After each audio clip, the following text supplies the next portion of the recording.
هر کسی که شب زنده‌داری میکنه مشکلاش خدا برطرف میکنه. هر روز در کامنتی من میاد که مولای صاحب مشکل دارم، مولای صاحب زنگیرم، مولای صاحب شوگیرم، مولای صاحب میخوام یک جوانی متدین بگیرم، میخوام یک زنی فرمانبردار بگیرم، در مصیبت در گرفتارم، کارم پیش نمیره، وضع مالیم تنگ است. مولای صاحب یگان دعا است، یگان حدیث است، یگان ذکر است، یگان کار است که بکنیم که کارمان پیش برود.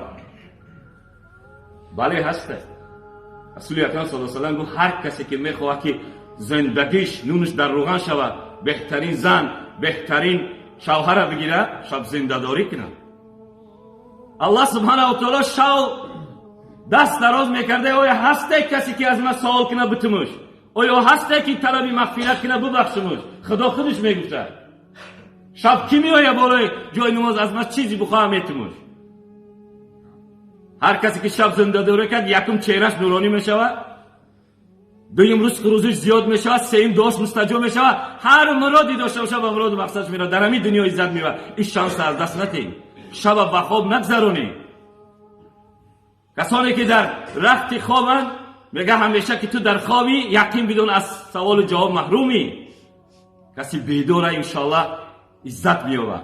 میگه شبهای درازی به عبادت چه کنم؟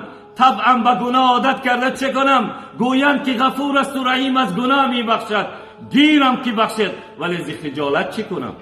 شبهای دراز داده عبادت خطی بگذارم، در تای ترسلیان نگذارم، با قرطا و قمار نگذارونش.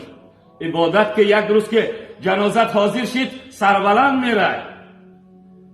شب بخی اینقدر شبها را خدای تعالی نعمت بزرگترین بر انسان بر زمستانه که شب عبادت که روز روزه بگی. ببین چه خیلی کارات پیش میره، چه خیلی دعات مستجاب میشه. با دعا باشیم، با نماز باشیم. این مادرمان رفت بدونه که یک روز دیگه خدا ما را همتری جنازه به عزت و آبرو نصیب کنه، ما هم یک روز میریم. دعا کنید خداوند کریم